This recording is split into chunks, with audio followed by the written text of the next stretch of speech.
ओम नमः शिवाय। हर हर महादेव। प्रिय भक्तों, आप सभी का दिन शुभ और मंगलमय हो। भगवान भोलेनाथ और माता पार्वती की कृपा आपके और आपके समस्त परिवार पर सदा सर्वदा बना रहे। प्रिय भक्तों, आज आप सुनने जा रहे हैं फाल्गुन मास कथा अध्याय 12। प्रिय भक्तों, जिसमें आप लोग सुन रहे हैं शिव महापुराण की पावन कथा। तो चलिए प्रिय भक्तों, बिना देर किए हुए आज की कथा का शुभारंभ करते हैं। नारद जी बोले, हे ब्राह्मण, हे प्रजापति, हे तात, आप धन्य हैं, क्योंकि आपकी बुद्धि भगवान शिव में लगी हुई है। हे विधे, आप पुनः इसी विषय का सम्यक प्रकार से विस्तार पूर्वक मुझसे वर्णन कीजिए। ब्रह्मा जी बोले, हे तात, एक समय की बात है।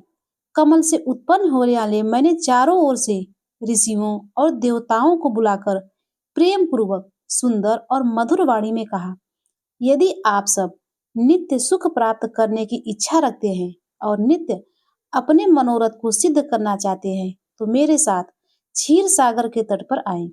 इस वचन को सुनकर वे सब मेरे साथ वहां पर गए, जहां सर्व कल्याणकारी भगवान विष्णु निवास करते हैं। हे मुने, वहां पर जाकर सभी देवता भगवान जगन्नाथ, देवेश्वर जगन्नाथन विष्णु को हाथ जोड़कर प्रणाम करके खड़े हो गए।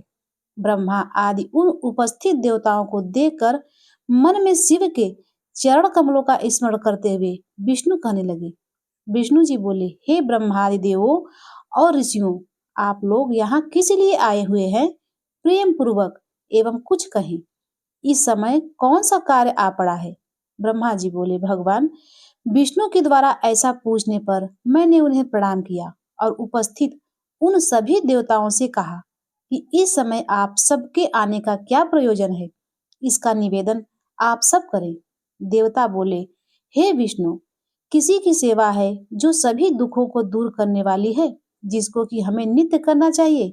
देवताओं का यह वचन सुनकर भक्त वत्सल भगवान विष्णु देवताओं सहित मेरी प्रसन्नता के लिए कृपा पूर्वक यह वाक्य कहने लगे। श्री भगवान बोले, हे ब्राह्मण, देवों के साथ आपने पहले भी इस विषय में सुना है, किंतु आज पुनः आपको और देवताओं को बता रहा हूँ। हे ब्राह्मण, अपने अपने कार्यों में संलग्न समस्त देवों के साथ आपने जो देखा है और इस समय जो देख रहे हैं, उसके विषय में बार बार क्यों पूछ रहे हैं? सभी दुखों को दूर करने वाले शंकर जी की ही सदा सेवा करनी चाहिए। यह बात स्वयं ही उन्होंने विशेषकर मुझसे और ब्रह्मा से भी कही थी। इस अद्भुत दृष्टांत को आप सब लोगों ने भी देखा है। अतः सुख चाहने वाले लोगों को कभी भी उनका पूजन नहीं छोड़ना चाहिए। देवेश्वर भगवान शंकर के लिंग मूर्ति रूप महेश्वर का त्याग करके अपने बंधु बांधवों सहित तार पुत्र नष्ट हो गए। शिव की आराधना का परित्याग करने के कारण वे सब मेरे द्वारा माया से मोहित कर दिए गए, और जब वे शिव की भक्ति से वंचित हो गए, तब वे सब नष्ट और ध्वस्त हो गए। अतः हे देव सत्तम, लिंग मूर्ति धारण करने वाले भगवान शंकर को विशेष श्रद्धा के साथ सदैव पूजा और सेवा करनी चाहिए। शिवलिंग की पूजा करने से ही देवता, दैत्य, हम और आप सभी श्रेष्ठता को प्राप्त कर सकते हैं। हे ब्राह्मण, आपने उसे कैसे भुला दिया? इसीलिए जिस किसी भी तरह से भगवान शिव के लिंग का पूजन नित्य करना ही चाहिए। हे ब्राह्मण, सभी मनोकामनाओं की पूर्ति के लिए देवताओं को भगवान शिव की पूजा करनी चाहिए। वही मनुष्य जीवन की बहुत बड़ी हानि है, वही उसके चरित्र का बहुत बड़ा छिद्र है, वही उसकी अंधता और वही महामूर्खता है, जिस मुहूर्त अथवा क्षण में मनुष्य शिव का पूजन नहीं करता। जो शिव भक्ति परायण है, जो शिव में अनुरक्त चित्त वाले हैं और जो शिव का स्मरण करते हैं, वे दुख के पात्र नहीं होते। जो महाभाग मन को अच्छे लगने वाले सुंदर सुंदर भवन, सुंदर सुंदर आभूषणों से युक्त स्त्रियों, इच्छा अनुकूल धन, पुत्र पौत्र आदि संतति, निरोग शरीर, अलौकिक प्रतिष्ठा, स्वर्ग लोक का सुख, अंतकाल में मुक्ति लाभ तथा परमेश्वर की भक्ति चाहते हैं, वे पूर्व जन्मकृत पुण्य धिक्यों के कारण सदा शिव को अर्चना किया करते हैं। जो भक्ति परायण मनुष्य शिवलिंग की नित्य पूजा करते हैं, उसी की सिद्धि सफल होती है और वह पापों से लिप्त नहीं होते। ब्रह्मा जी बोले, श्री भगवान विष्णु ने जब देवताओं से ऐसा कहा, तब उन्होंने साक्षात हरि को प्रणाम करके मनुष्यों की समस्त कामनाओं की प्राप्ति के लिए उनसे शिवलिंग देने की प्रार्थना की। उसको सुनकर भगवान विष्णु ने विश्वकर्मा से कहा, हे मुनिश्रेष्ठ, मैं तो जीवों का उद्धार करने में तत्पर हूँ।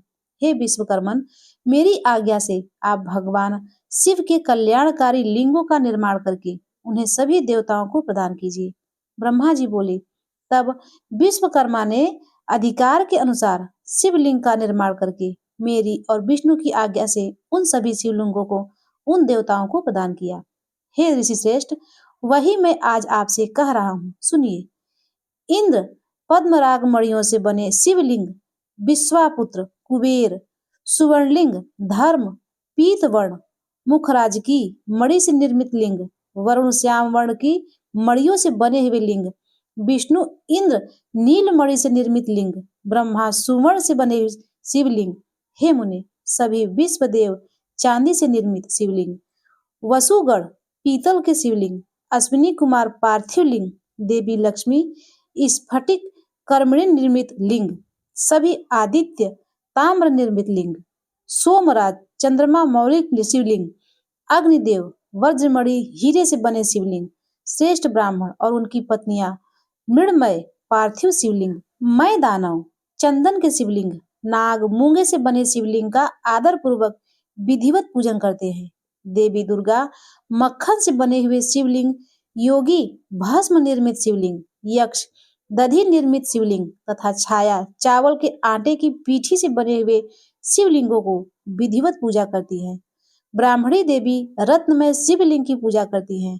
बाड़ासुर पारे से बने हुए शिवलिंग तथा दूसरे लोग मिट्टी आदि से बनाए गए पार्थिव शिवलिंग का विधिवत पूजन करते हैं।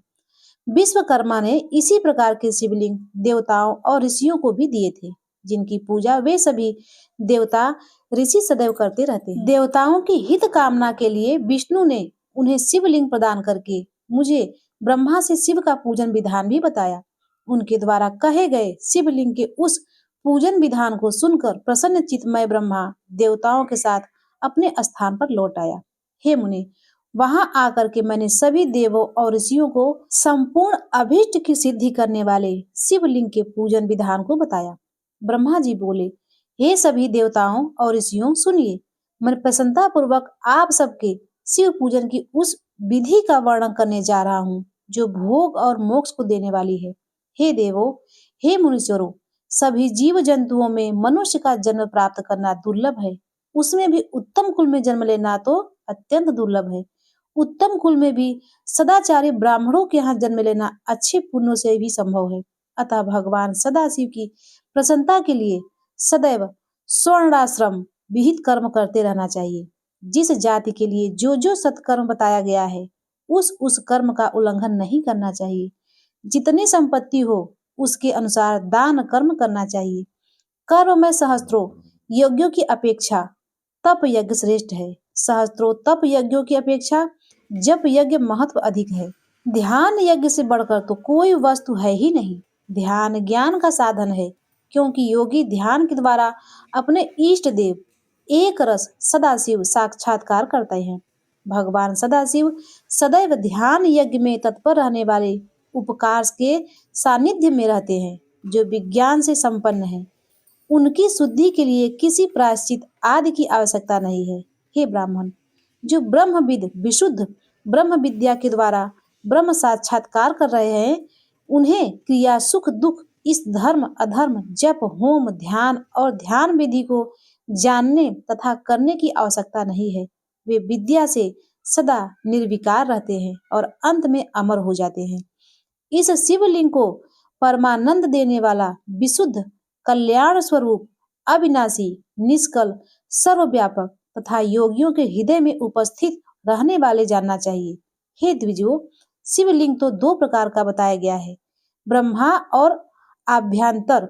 ब्रह्मलिंग को स्थूल एवं आभ्यंतर लिंग को सूक्ष्म माना गया है। जो कर्म यज्ञ में तत्पर रहने वाले हैं वो स्थूल लिंग की अर्चना में रत रहते हैं।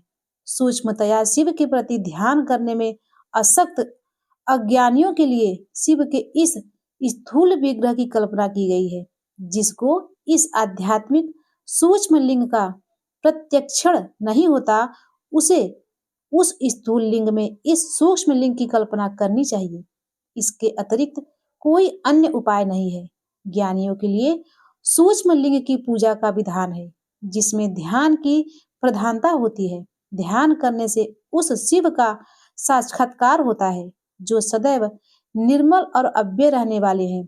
जिस प्रकार अज्ञानियों के लिए स्थूल लिंग की उत्कृष्टता बताई गई है, उसी प्रकार ज्ञानियों के लिए इस सूक्ष्म लिंग को उत्तम माना गया है। दूसरे तत्वार्थवादियों के विचार से आए कोई अंतर नहीं है, क्योंकि निष्कल तथा कल्याण स्वरूप से वह सबके चित्त में रहता है। संपूर्ण जगत शिव रूप ही है। इस प्रकार ज्ञान के द्वारा शिव का साक्षात्कार करके विमुक्त हुए लोगों की कोई भी पाप नहीं लगता। उनके लिए विधि निषेध और विहित अविविहित कुछ भी नहीं है। जिस प्रकार जल के भीतर रहते हुए भी कमल जल के लिप्त नहीं होता, उसी प्रकार घर में रहते हुए भी ज्ञानी पुरुष को कर्म अपने बंधन में नहीं बांध पाता। इस प्रकार का ज्ञान जब तक मनुष्यों को प्राप्त न हो जाए, तब तक उसे कर्म विहित स्थूल या सूक्ष्म शिवलिंग का निर्माण करके सदा शिव की ही आराधना करनी चाहिए। जिस प्रकार विश्वास के लिए जगत में सूर्य एक ही स्थित है और एक होते हुए भी जल के आधार जलाशय आदि वस्तुओं में अपने प्रतिबिंब के कारण बहुत से रूपों में दिखाई पड़ता है, उसी प्रकार हे देवों, यह सत असूत्र जो कुछ भी इस संसार में सुनाई और दिखाई दे रहा है, उसे आप लोग शिव रूप पर ब्रह्म ही समझे। जल तत्व के एक होने पर भी उनके संबंध में जो भेद प्रतीत होता है, वह संसार में सम्यक विचार न करने के कारण ही है। ऐसा अन्य सभी वेदार्थ तत्व भी कहते हैं। संसारियों के हृदय में सकल लिंग स्वरूप साक्षात परमेश्वर का वास है। ऐसा ज्ञान जिसको हो गया है, उसको प्रतिमा आदि से क्या प्रयोजन है। इस प्रकार के ज्ञान से हीन प्राणी के लिए शुभ प्रतिमा की कल्पना की गई है, क्योंकि ऊंचे स्थान पर चढ़ने के लिए मनुष्य के लिए आलंबन आवश्यक बताया गया है। जैसे आलंबन के बिना ऊंचे स्थान पर चढ़ना मनुष्य के लिए अत्यंत कठिन ही नहीं सर्वथा असंभव है, वैसे ही निर्गुण ब्रह्म की प्राप्ति के लिए प्रतिमा का अवलंबन आवश्यक कहा गया है। सगुण से ही निर्गुण की प्राप्ति होती है, ऐसा निश्चय है। इस प्रकार सभी देवताओं की प्रतिमाएं उन देवों में विश्वास उत्पन्न करने के लिए होती है। ये देव सभी देवताओं से महान है, इन्हीं के लिए यह पूजन का विधान है। यदि प्रतिमा न हो तो गंध चंदन पुष्प आदि आवश्यकता किस कार्य की सिद्धि के लिए रह जाएगी। प्रतिमा का पूजन तब तक करते रहना चाहिए जब तक विज्ञान पर ब्रह्म परमेश्वर का ज्ञान प्राप्त नहीं हो जाता। बिना ज्ञान प्राप्त किए ही जो प्रतिमा का पूजन छोड़ देता है, उसका निश्चय ही पतन होता है। ब्राह्मणों, इस कारण आप लोग परमार्थ रूप से सुने। अपनी जाति के अनुसार शास्त्रों में जो कर्म बताया गया है, उसे प्रयत्न पूर्वक करना चाहिए। जहाँ जहाँ जैसी भक्ति हो, वहाँ वहाँ तदनुरूप पूजन आदि कर्म करना चाहिए, क्योंकि पूजन दान आदि के बिना पाप दूर नहीं होते। जब तक शरीर में पाप रहता है, तब तक सिद्धि की प्राप्ति नहीं होती। पाप के दूर हो जाने पर उसका सब कुछ सफल हो जाता है। जिस प्रकार मलिन वस्त्रों में रंग बहुत सुंदर नहीं चढ़ता, किंतु उसे भली प्रकार से धोकर स्वच्छ कर लेने पर पूरा रंग अच्छी तरह से चढ़ता है, उसी प्रकार देवताओं की विधिवत पूजा करने से जब निर्मल शरीर में ज्ञान रूपी रंग चढ़ता है, तब जाकर उस ब्रह्म विज्ञान का प्रादुर्भाव होता है। विज्ञान का मूल अनन्य भक्ति है और ज्ञान का मूल भी भक्ति ही कही गई है। भक्ति का मूल सत्कर्म और अपने इष्ट देव आदि का पूजन है और उसका मूल सद्गुरु कहे गए हैं, और उन सद्गुरु का मूल सत्संगी है। सत्संगी से सद्गुरु को प्राप्त करना चाहिए। सद्गुरु से प्राप्त मंद से देव पूजन आदि सत्कर्म करने चाहिए, क्योंकि देव पूजन से भक्ति उत्पन्न होती है और उस भक्ति से ज्ञान का प्रादुर्भाव होता है। ज्ञान से पर ब्रह्म के प्रकाश विज्ञान का उदय होता है। जब विज्ञान का उदय हो जाता है, तब भेद बुद्धि स्वतः ही नष्ट हो जाती है। समस्त भेदों के नष्ट हो जाने पर द्वंद्व दुख भी नष्ट हो जाता है। द्वंद्व दुख से रहित हो जाने पर वह साधक शिव रूप हो जाता है। हे देव ऋषियों, द्वंद्व के नष्ट हो जाने पर ज्ञानी को सुख दुख की अनुभूति नहीं होती और विहित अविहित का प्रपंच भी उसके लिए नहीं रह जाता। इस संसार में ऐसा गृहस्थ आश्रम रहित प्राणी बिरला ही होता है। यदि लोक में कोई हो तो उसके दर्शन मात्र से ही पाप नष्ट हो जाते हैं। सभी तीर्थ देवता और मुनि भी उस प्रकार के पर ब्रह्ममय शिव रूप परम ज्ञानी की प्रशंसा करते रहते हैं। वैसे न तो तीर्थ है, न मिट्टी और न पत्थर से बने देवता ही हैं।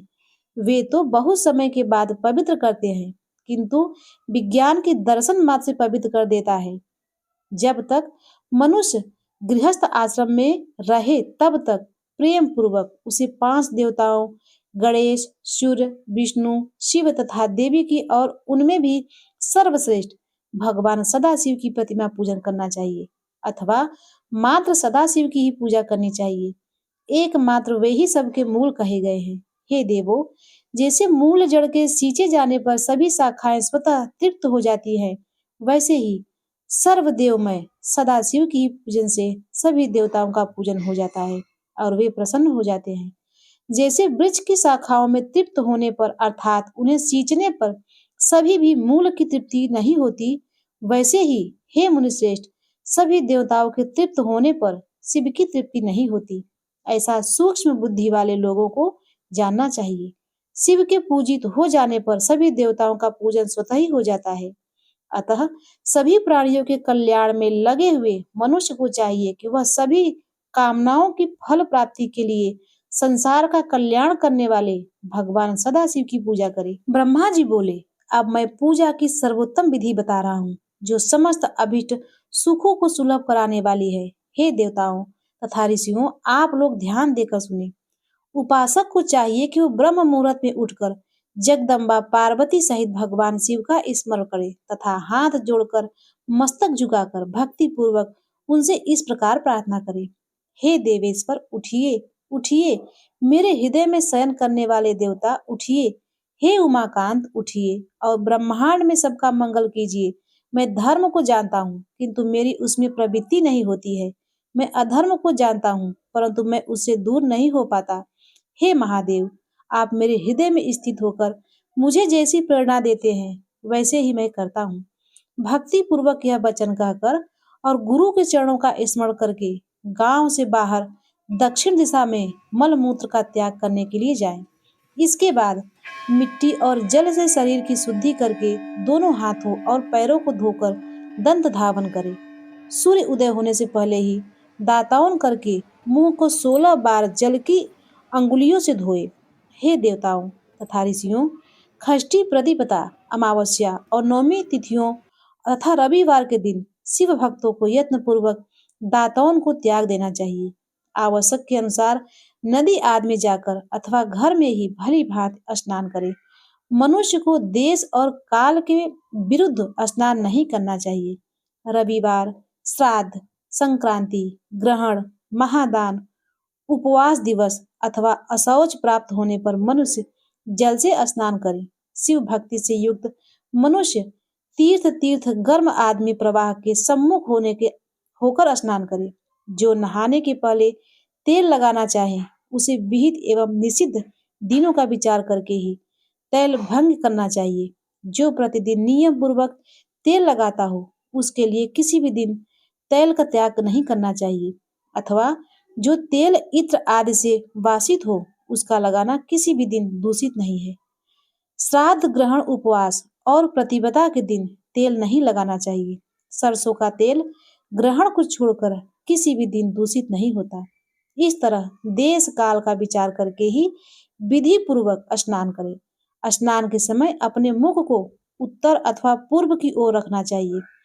उष्टिज वस्त्र धारण करके स्नान भी न करें। शुद्ध वस्त्र धारण करके ही इष्ट देव का स्नान करना चाहिए। जिस वस्त्र को दूसरे ने धारण किया हो तथा जिसे स्वयं रात में धारण किया गया हो, उससे तभी स्नान किया जा सकता है जब उसे धो लिया गया हो।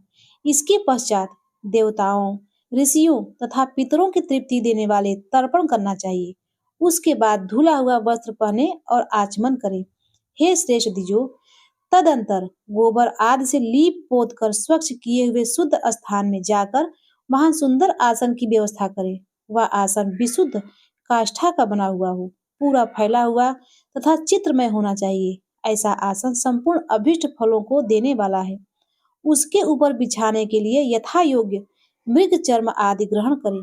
शुद्ध बुद्धि वाला पुरुष उस आसन पर बैठकर भस्म से त्रिपुंड लगाए। त्रिपुंड से जप तप तथा दान सफल होते हैं। भस्म के अभाव में त्रिपुंड का साधन जल आदि बताया गया है।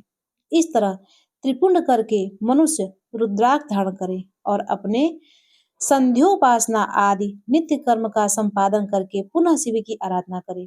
तत्पश्चात 3 बार मंत्र पूर्वक आचमन करे अथवा गंगा बिंदु ऐसा उच्चारण करते हुए 1 बार आचमन करे।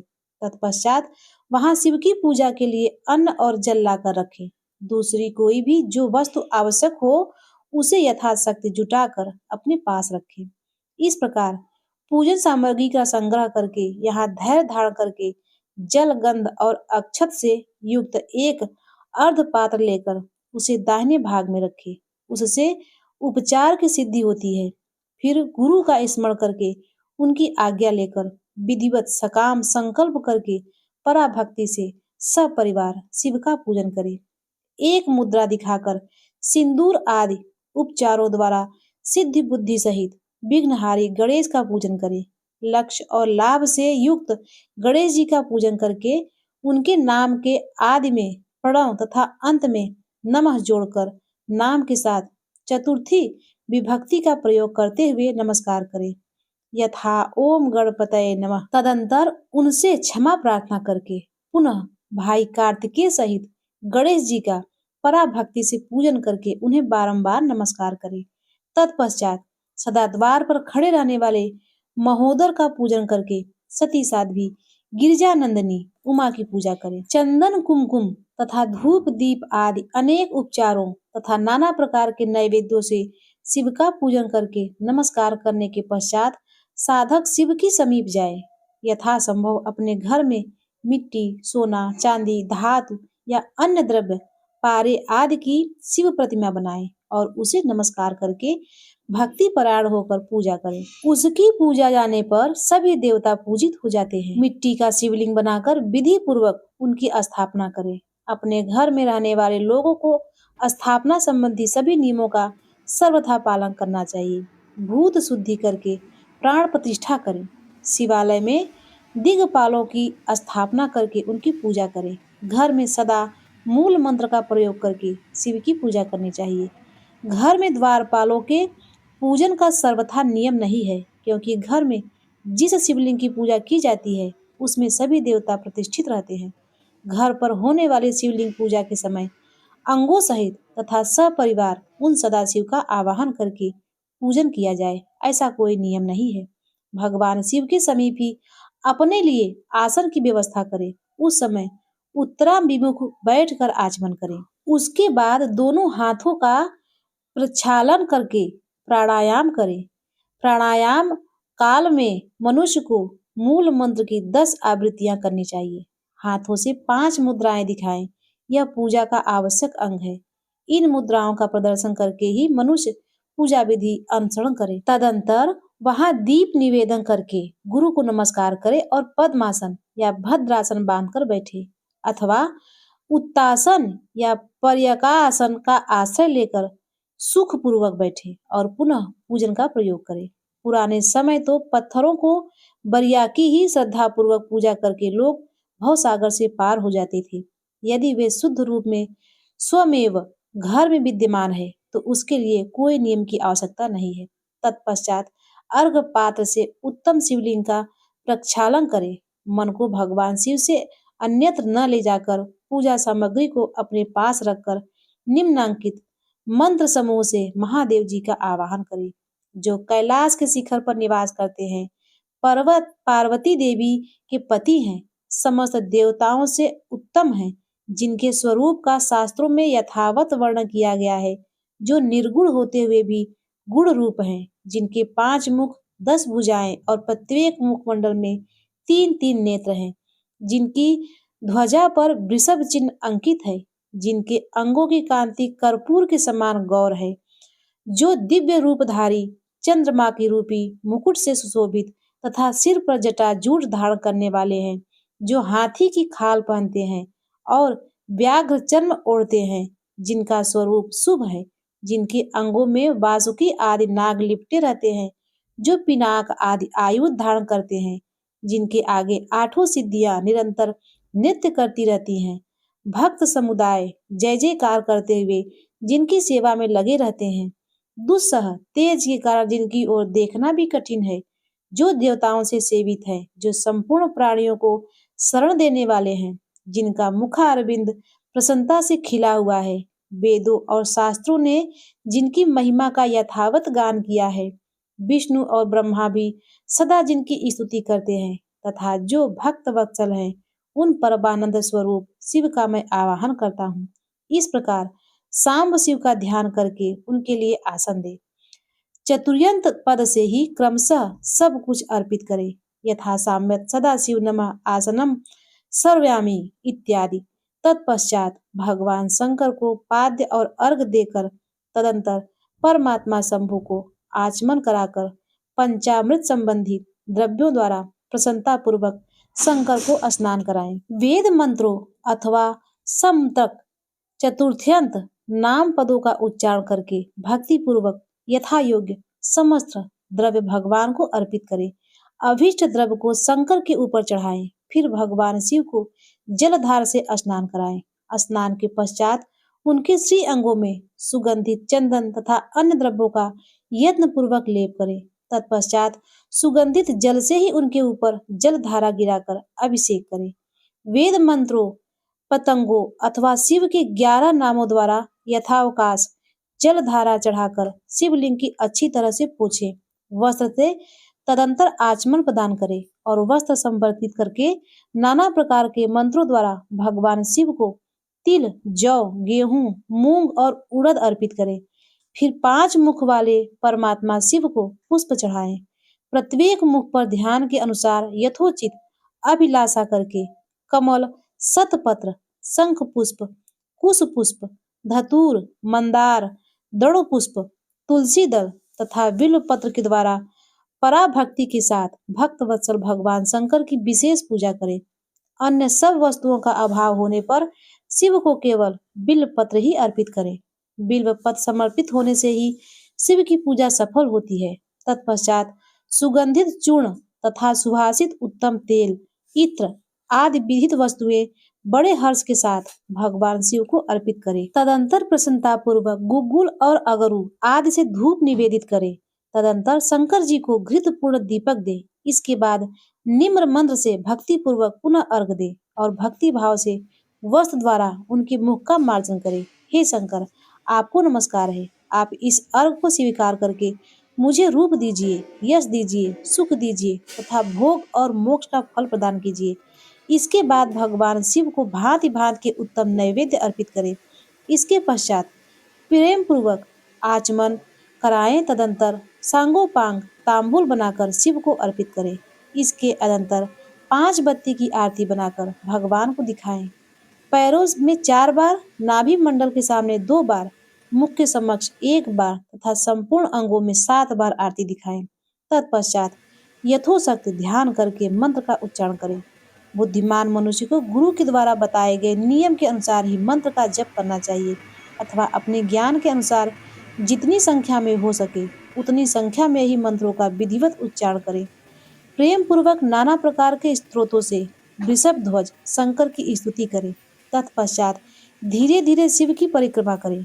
इसके बाद भक्त पुरुष साष्टांग प्रणाम करे और शिव की प्रसन्नता के लिए उन परमेश्वर, हे शंकर, मैंने आपका अज्ञान से या जानबूझकर जो जो पूजन आदि किया है वह आपकी कृपा से सफल हो। हे दृढ़ हूँ, मेरे प्राण सदा आप में लगे हुए हैं, मेरा चित्त सदा आपका ही चिंतन करता है। ऐसा जानकर हे गौरीनाथ, हे भूतनाथ, आप मुझ पर प्रसन्न होइए। हे प्रभु, धरती पर जिनके पैर लड़खड़ा जाते हैं उनके लिए भूमि ही सहारा है। उसी प्रकार जिन्होंने आपके प्रति अपराध किया है उनके लिए भी आप ही शरणदाता हैं। इस प्रकार बहुविधि प्रार्थना करके उत्तम विधि से पुष्पांजलि अर्पित करने के पश्चात पुनः भगवान को बार बार नमस्कार करें। तत्पश्चात यह बोलकर विसर्जन करना चाहिए, हे देवेश, हे प्रभु, अब आप परिवार सहित अपने स्थान को जाएं। नाथ, जब पूजा का समय हो तब पुनः आप आदर पूर्वक पधारें। इस प्रकार भक्त वत्सल शंकर की बारंबार प्रार्थना करके उनका विसर्जन करे और उस जल को अपने हृदय में लगाए तथा मस्तक पर चढ़ाए। हे ऋषियों, इस तरह मैंने शिव पूजन की सारी विधि बता दी, जो भोग और मोक्ष को देने वाली है। अब आप लोग और क्या सुनना चाहते हैं? प्रिय भक्तों, आज के अध्याय में बस इतना ही। इसके आगे का वृत्तांत आप सभी भक्त लोग अगले अध्याय में जरूर सुनिएगा। अब आइए सुनते हैं शिव चालीसा का पाठ। जय गणेश गिरिजा सुमन मंगल मूल सुजान, कहत अयोध्या दास तुम देव अभय वरदान। जय गिरिजापति दीन दयाला, सदा करत संतन प्रतिपाला। भाल चंद्रमा सोहत के कानन कुंडल नाग फनिके। अंग गौर सिर गंगे बहाए, मुंड माल पंछार लगावे। वस्त्र खाल बाघंबर सोहे, छवि को देख नाग मुनि मोहे। मैना मात की हबे दुलारी, वाम अंग सोहत छपि नारी। कर शूल सोहत छई भारी, करे सदा शक्ति छयकारी। नंदी गणे सोहता कैसे, सागर मध्य कमल है जैसे। कार्तिक श्याम और गणराऊ, या छवि को कही जात न काऊ। देवन जब ही जाय पुकारा, तब ही दुख आप निवारा। किया उपद्रव तारक भारी, देवन सम्मुख तुम्हें जुहारी। तुरत फिरानन आप पठायो, लौ निमेष महामार गिरायो। आप जलंधर असु संहारा, सियस तुम्हार विधि संसारा। त्रिपुरा संशय युद्ध मचाई, सभय कृपा कर लीन बचाई। किया तपहि भागीरथ भारी, पूर्व प्रतिज्ञा ताशु पुरारी। दानिन महतम सम कोई नाही, सेवक अस्तुत करें सदा ही। वेद नाम महिमा तव गाई, अकथ अनाद भेद नहीं पाई। प्रगट उदत मंथन में ज्वाला, जरत सुरासुर भय बिहाला। कीन्ही दया तर करी सहाय, नीलकंठ तब नाम कहाई। पूजन रामचंद्र जब कीन्हा, जीतत लंका विभीषण दीन्हा। सहस कमल में हो रहे धारी, कीन्ही परीक्षा तबे पुरारी। एक कमल प्रभु राखी गोई, कमल नयन पूजा जा सोई। कठिन भक्त देखी प्रभु शंकर, भय प्रसन्न दिए इच्छित वर।